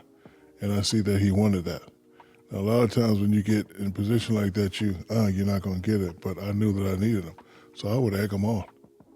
Well, fuck it, it's my team. And it would just drive him crazy. No, what? Well, fuck you. Man, fuck all that. Just throw that motherfucker to me. You ain't good at, like, because remember his first 2 years, I won't say he was good, but he was young. And he would try to do stuff and be like, nah, that ain't how the shit work, my boy. Throw that motherfucker to me, cut, then we give it, and it would drive him crazy. So he'd be, like, when he said he was in gym 17 hours a day, he was. I leave, because listen, people always talk about, oh, you never came down in shape. Who the fuck I'm getting in shape for? Yeah, Shaq talking this shit. But right there, him talking about Kobe wasn't quite yet that guy. The Kobe stands within the Laker fan base still narrates that story as if Kobe came into the league being that guy. And that's what makes that whole Mamba mentality very genius, because day by day, if you outwork your opponents, you're eventually going to surpass them. Again, it's very unfortunate the friction that happened between the two, because it even affected the way Shaq is remembered within the Laker organization. He should be held up to a much higher esteem. Who I'm training for? I don't have to. I'm already that guy, and when I want to get ready, when I turn it on, that's when it's gonna be a problem. So he had to do that. So he pew, and I see that it's like having a little puppy. Right. You see the puppy bites. Now we got to train him. You smack him on the head, see what he gonna do. You smack him on the head and he go away. You got a soft puppy, but you smack him and he come out. So I would just drive him crazy because I knew I was gonna need him. Motherfucker, I'm getting 30. What you getting tonight? But I would piss him off, and the media, people don't understand marketing. I wanted everybody to talk about us. Yeah, what happened to that? Motherfucking Lou Williams ain't passing the motherfucking ball he want to shoot, because I know Lou Williams ain't no punk. He gonna say something back. But on the court, it was all like, he knows this. Off the court, everybody gonna do what they do. When you get inside that rectangle, that square or whatever, it's all respect. So, you know what I mean? But I used to just drive him crazy on purpose, and it worked. Like, people say, what would you do different? I wouldn't do nothing different. I wouldn't do, because we won 3 out of 4. It'll be a better narrative if we won 1 out of 4 or didn't win any. We won 3 out of 4. I ain't the smartest cat. That's 75 motherfucking percent.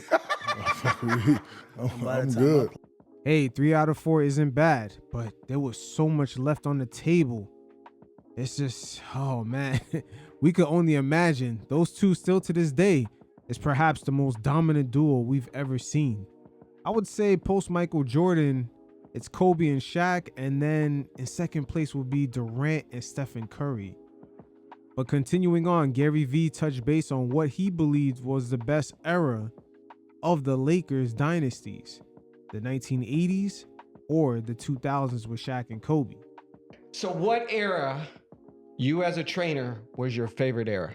I would never trade the Showtime era for the other 5 rings, and that's not a knock on that era, And those guys, I mean, Shaq used to get really angry. Oh, how can you never wear a ring? I won for you. It's a cut, right? You know what I mean? I wore 85 for 2 years.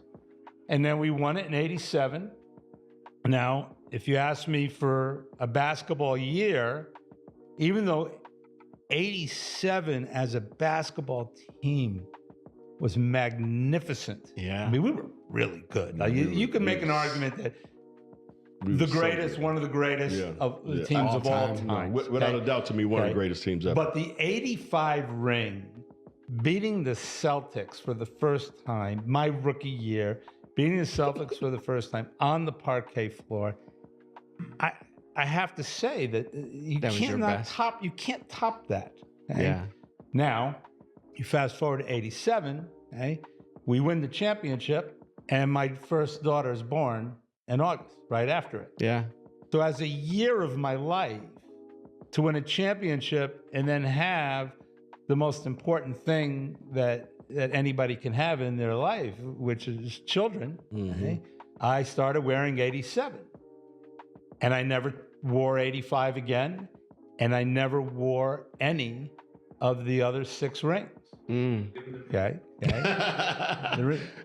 Gary, but they're in a vault. There you go. In the bank, so don't bother coming to the house because they ain't there. So you ain't gonna get them there either. Forget about it.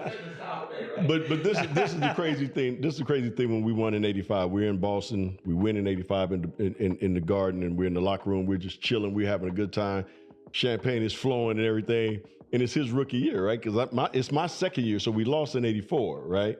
So Gary says, man, y'all said this shit was hard. This shit ain't that hard. It's my first year and I got a championship. Hey, when you got Magic Johnson and Kareem, they make it look easy. But the 1980s was completely dominated by Magic and just Kareem. And that's where Magic Johnson doesn't really get enough credit. He might actually be the greatest Laker of all time. Just looking at his 13-year career, he made the finals 9 times. And in his last 4 seasons in the NBA, he won the NBA regular season MVP 3 times within that span. So he really was forced into retirement during his prime years. Just because he lost to Michael Jordan in '91, sometimes the narrative or even over-assumption by the fans who weren't there at the time, including myself, but I love the history of the league, is that Magic was outside of his prime. In a way, that would be almost equivalent to LeBron James winning the MVP, I believe, in either 2012 or 2013, and then he'll be forced into his retirement as he makes his way back to Cleveland. This is where the GOAT conversation is missing a lot of nuances, especially when they instantly put guys who are still playing at number 2. Let's do it again next year. Yeah, let's do it again next year. So he thought it was that easy. First year we win a championship like it was nothing. Piece of cake. I learned my lesson next year, though. You were the trainer with this young man that played his whole career, Kobe. When did you realize he was going to be an all-time great?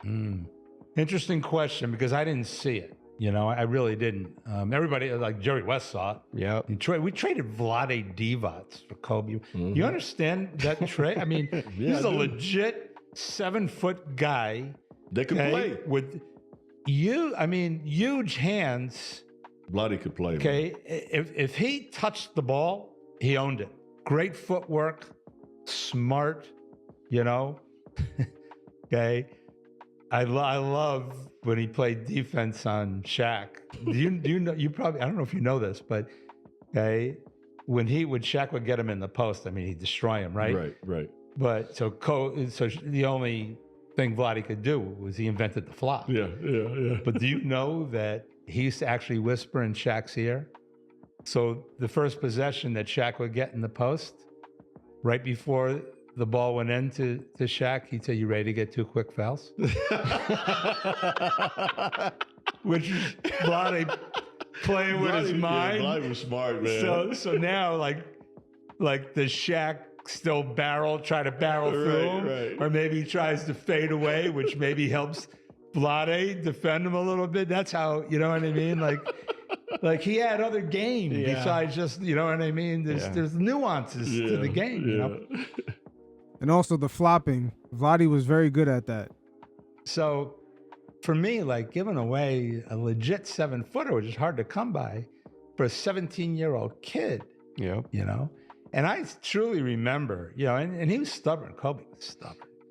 And Kobe was one of those guys that had a lot of postural dysfunctional movement patterns because of the type of training and the amount of basketball that he played, and as hard as he trained. I mean, you know, he just kept doing the same things over and over. By the time we got him at 17, to the time he retired, he was all out of whack. You know, and he got better at it because he started to realize I need to start to change some of these things, you know?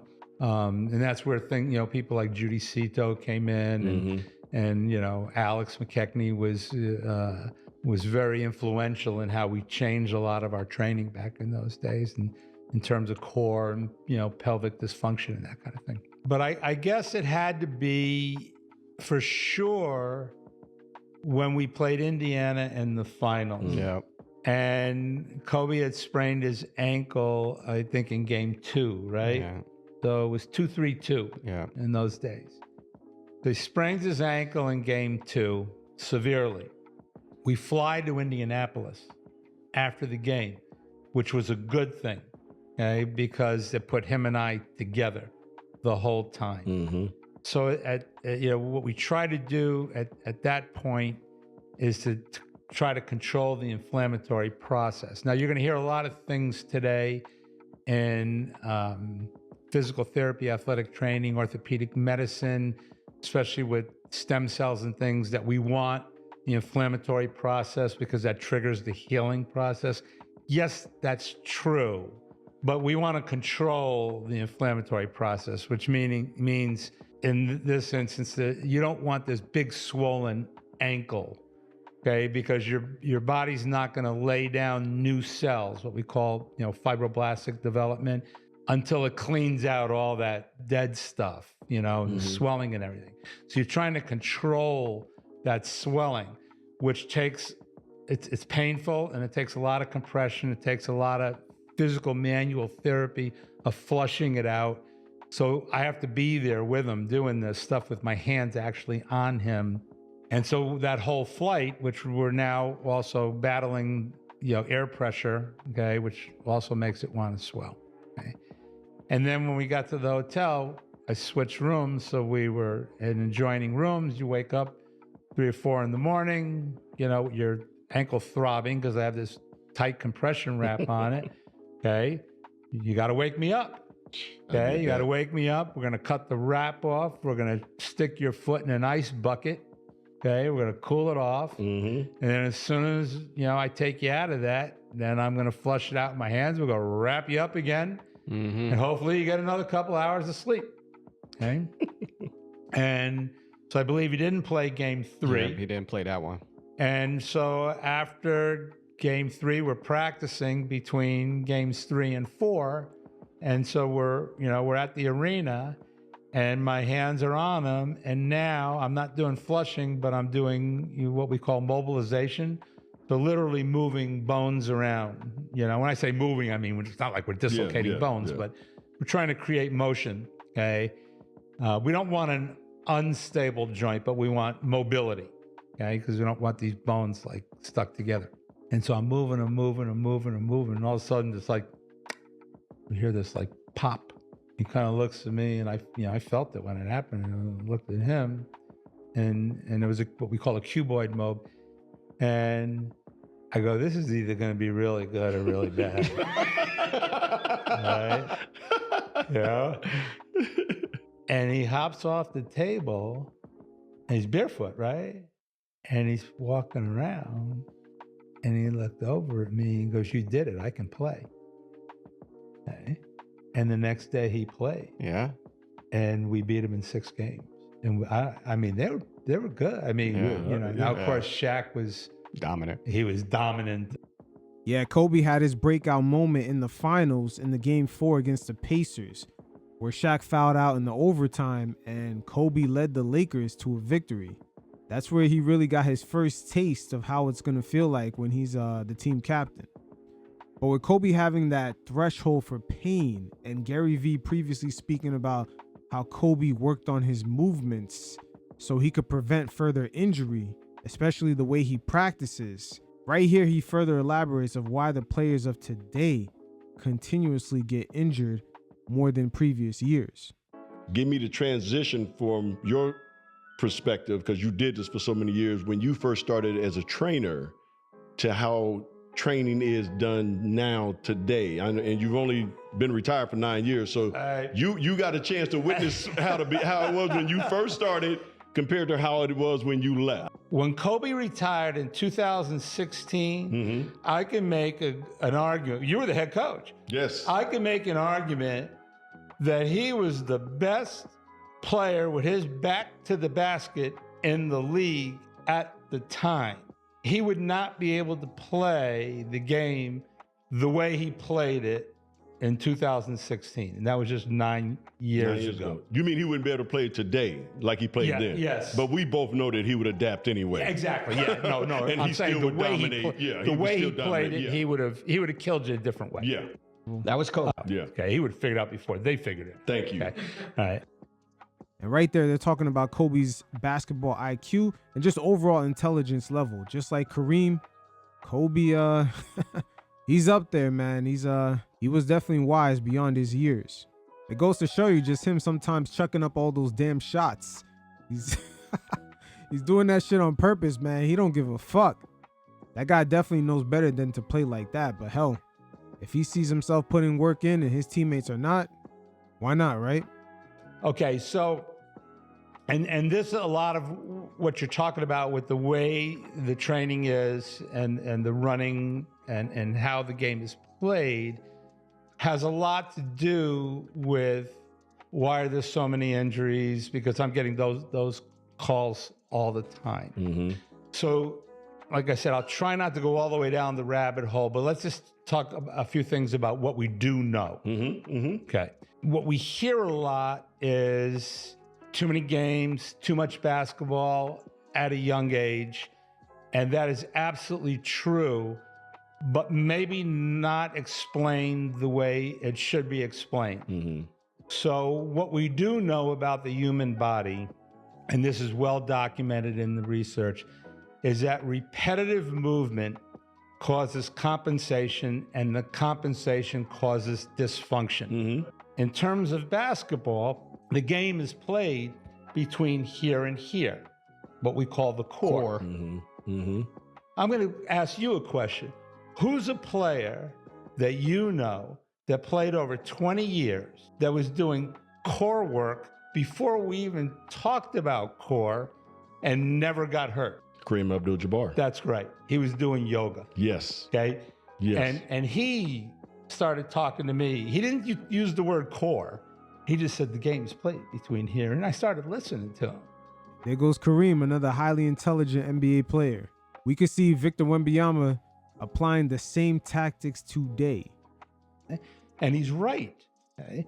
Now, we may not have known what we know today about what he was doing, but when you look back on it, the man was a pioneer.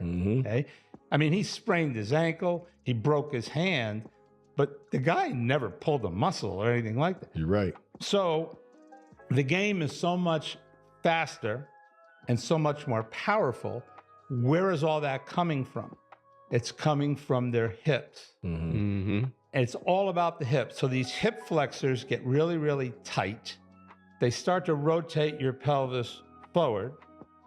That starts to really pull on your hamstring, because your hamstring attaches underneath your pelvis and then crosses your knee joint. It shuts off the neural drive to your glute. So now, because your glute shut off, your hamstring's doing more work, that becomes prone. Your adductor muscles, which are your groin muscles, they attach underneath your pelvis. So they're working harder. Okay? So now, if you don't have a strong core, all this it's all about generating force from your lower extremity through your pelvis to your upper extremity. And we call that the kinetic chain. So if you hit a link in the chain that can't handle the load, okay, that's where it's going to fail. And it starts at the heel strike. So it could be your Achilles tendon. It could be your plantar fascia in your foot. It could be your Achilles tendon. It could be your calf. Okay. It could be your hip. It could be your back. It could be your neck. Okay. It goes all the way up kinetic chain. So going back to what we said about playing too much basketball, when we were kids, and I was a kid before you were a kid, but you experienced this. Really? Yeah, I'm older than you. I think when I came in, there was Kareem, McAdoo, and Jamal Wilkes were the only 3 guys older than me. Everybody else was younger than me. And then by the time I graduated, I could have been these kids' grandfathers. Okay? That was Kobe's joke with me, is that I watched him grow up and he watched me grow old. I had him 20 years. Yeah, that's true. I got him at 17. Facts. Yeah. Okay. So these kids, when we were young, going back to this, we played, especially if you were from the East Coast or cold, Midwest, anywhere where there was cold weather, you played football in the fall. Mm-hmm. Then it got too cold, so you went inside and played basketball. Mm-hmm. Then it warmed up in the spring, and you went back outside and played baseball. As a result, you were a 3-sport athlete. What were you doing? You were cross-training. The word didn't exist. Right. We didn't know that's what we were doing, but that's what we were doing. So you weren't doing the repetitive motion over and over. So now you're 7 years old. You might be good in several sports, but you really are shining in one sport, whatever it is. Doesn't necessarily have to be basketball, because we're not the only sport that people are getting hurt in doing the same thing. You're doing the same thing over and over and over again at 7 years old. So by the time I get you, you've developed these postural and movement dysfunctional patterns that it's almost impossible for us to get you out of it completely. Wow, this is even made worse today due to the, I would say, monetization of youth sports, the overtime elites, and just the overall AAU circuit. NIL money only add more fuel to the fire. I mean, these kids are locked into just the same sport starting at a very, very young age. We can get you out of it for a period of time. Once again, we'll release the hip flexor, stretch the hip flexor, stretch the hamstring, activate the glute. Now we have you in pelvic neutral. Now we're going to put you out on the court. Now what we're looking at as your movement is your movement efficiency. Okay? How well are you moving through space in an uncontrolled manner? Because when we're doing it in the gym, we're doing it in the performance laboratory with force plates and all that, it's still controlled. But now you're on the court and there's somebody in front of you. I laugh when I see some of these drills where you take a basketball and you dribble a ball. They're looking for peak acceleration. So you're dribbling a ball in a straight line, 90 feet from baseline to baseline. When have you ever done that in a basketball game? There's no straight line in basketball. It's all about diagonal movements, which now let's go to something else that we do know. Okay? I've already told you some stuff. You're with me so far, right? Yeah. Well, put it this way: all of you out there that want to be trainers, this should be something you really pay attention to, because he's really breaking it down on some of the main reasons that we're having some of the injuries that we're having in the NBA today. Okay, so make sure you say this. Here's some of the kickers. Okay, I just mentioned peak acceleration. There's been a trend for a long, long time: bigger, faster, stronger. And they have achieved it. These guys are flying up and down the floor. They are strong. When you look at them, they are specimens. Yeah, no, I agree. When you watch them run, they can fly. Yeah. But what we're not looking at as a whole, I mean, I'm sure some people are, but I'm out of it, okay? But what is their movement efficiency? I already know they can run fast. Right. I already know that they're the fastest, strongest basketball players in the world. How are they carrying their center of gravity as they're moving through space in an uncontrolled manner? And here's where the rubber really meets the road. Something else that we know, the two things the body doesn't like is slowing down and turning, torque. If you were accelerating continuously, you just ran as fast as you could in a straight line, probably never going to get hurt. It's when you try to slow down. When you look at Michael Jordan flying down the floor, taking off at the free throw line, we were mesmerized. I feel like I can fly. And before him, Dr. J. Right? Trust me when I tell you, it looks like they are accelerating all the way through that moment that they leave the floor. They didn't.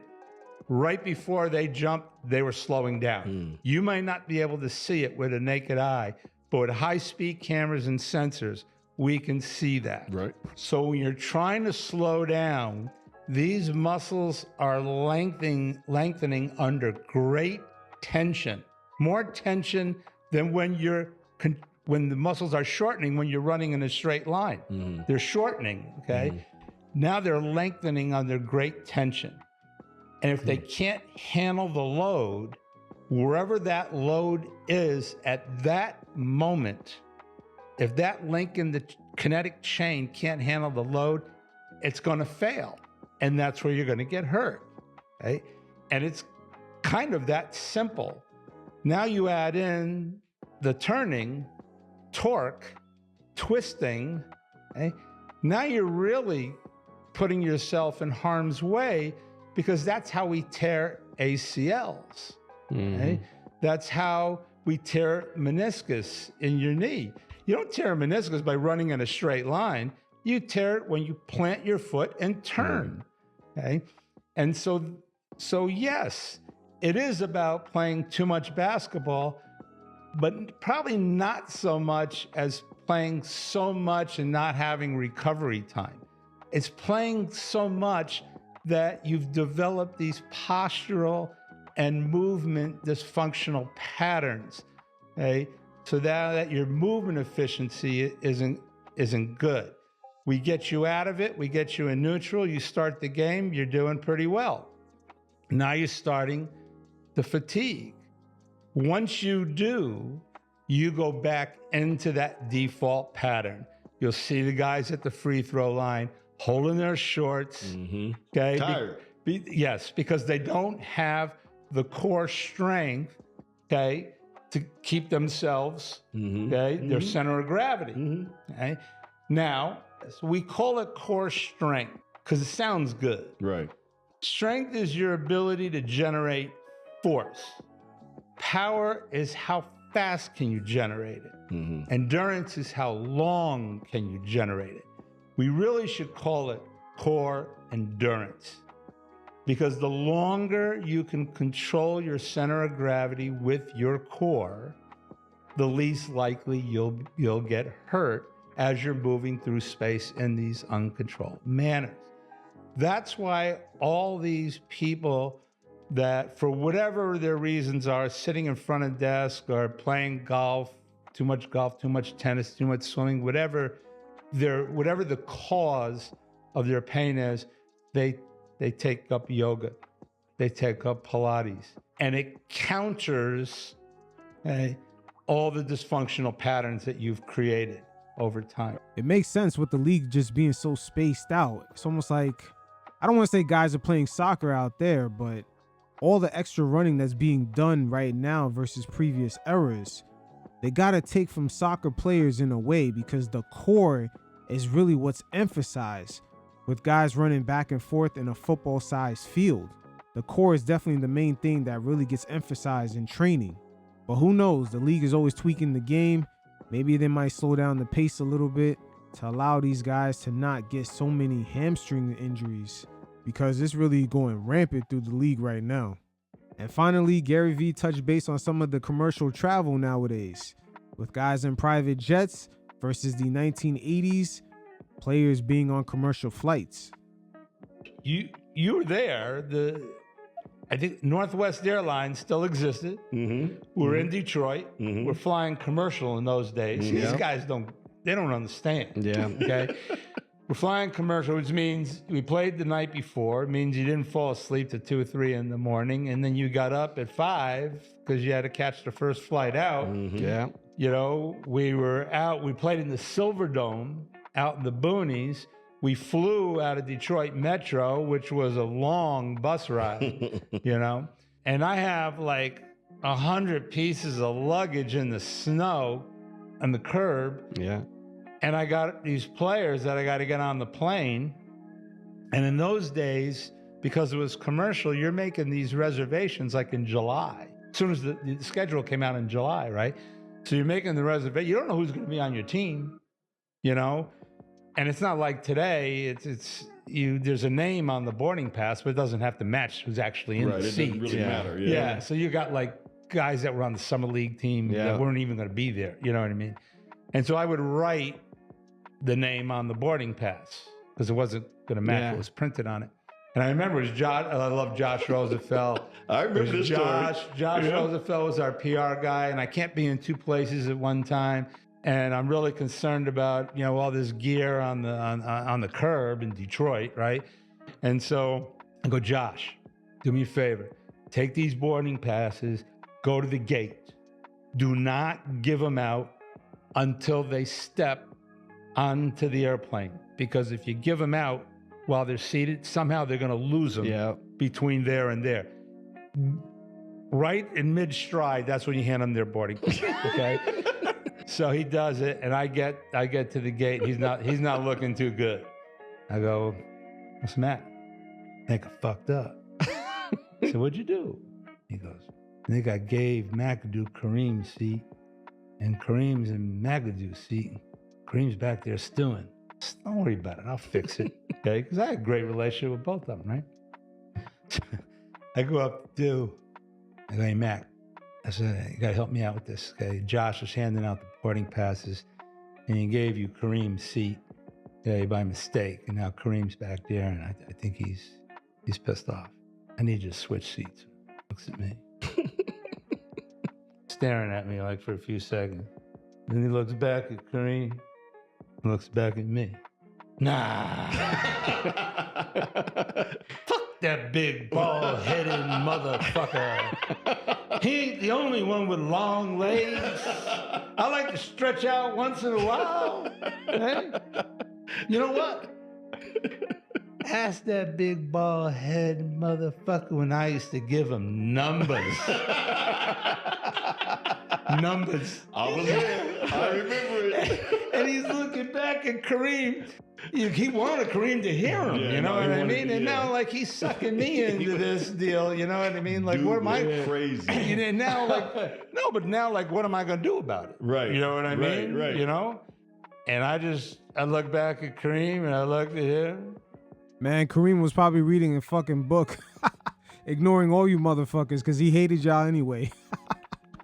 Yo, Kareem is like the, I would say, if Kyrie Irving went into a time machine, he would be Kareem, as far as the personality. I said, have a nice flight.